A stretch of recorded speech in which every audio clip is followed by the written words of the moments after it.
So let's flash back all the way before the first ball was even kicked in MLS. To create teams for our wonderful league, we started as we mean to go on. We had a draft, because who doesn't love a good draft in MLS? On January 5th, 1995, MLS began signing and then allocating what they called marquee players to each of its 10 teams. 40 total players would be signed, given to each of the 10 teams, so they had 4 players to start off with building around for their team. We're talking about the Metro today, so just a brief recap. Metro were allocated the Italian midfielder Roberto Donadoni, American goalkeeper Tony Meola, American midfielder Tab Ramos, and another American midfielder named Damian Silvera. Jumping ahead, we get to the MLS inaugural draft, February 6th and 7th of 1996. In this draft, this is basically the beginning of discovery rights. Any player in the world was up for grabs, assuming you could, of course, sign it, right? If you could pay the fee and get it across, you were basically saying, I got dibs on this guy, we're going to sign him. Most players came from within whatever feeble soccer pyramid was existent at the time in 1996 USA. Some names did make the trip overseas. Brian McBride and from Wolfsburg and Raul Diaz-Arce from Firpo in El Salvador were some players who came from outside of America. The draft lasted 16 rounds.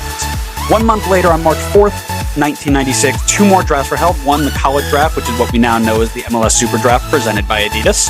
The other, what was called the supplemental draft. And the supplemental draft is where we get this story. In the second and third round of the supplemental draft, the New York, New Jersey Metrostars drafted a couple Brazilian playmakers named Juninho and Tulio, respectively. One of them was believed to be tearing it up in the Premier League with Middlesbrough, while the other was thought to be leading a highly touted Brazilian squad in the Olympics later that year. Usually, when teams drafted players, they were certain that they could sign them. You forget what team we're talking about. Even though these players were listed with their team names and their ages and all this different information about them, New York, New Jersey Metrostar front office decided to ignore all of that and just assume that the name on the sheet was the best player in the world. So after days of radio silence about the location, estimated times of arrivals, or even identities of these players, it was announced that the Metro, and I quote, never actually drafted these 2 Brazilians. And before they even stepped foot in the USA, they were officially waived to make the transaction complete. So 2 of their 16 to 20 players that they drafted for this opening year never stepped foot in the United States. Now you may think that this is where it ends.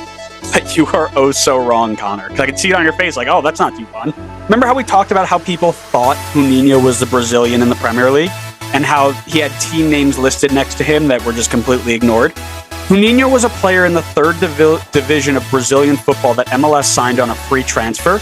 But because the name was so popular, the Metro just assumed it was the good one and never did any more research. So they drafted this guy who had no intention of coming over to MLS. I had no desire to come over. And it gets better because his true identity, who he really was unknown for years. He never stepped foot in MLS. Nobody spoke about him. And nobody knew who he was. It was just this legend of Juninho who never came over, and we don't know if he even existed. He pops up years later with the Puerto Rico Islanders in USL. And it's then tied all the way back to say, oh, that's the guy who Metro drafted in 96. And it gets better. Jump over to our friend Tulio, who again was cast away before ever stepping foot in MLS. To this day, March 11th, 2023, nobody, not even the best MLS historians, have any idea who this guy is. Never popped up in world football after that. Never popped up in any sort of transfer room or anything like that. We have yet to figure out who this guy was or if he even existed. There is no better story to me to kick off our history series than the greatest draft mishap of all time, and what I can likely say was labeled the first ever That's So Metro moment in history, drafting 2 players who were the wrong players, and one may not have even existed. Welcome to Metro.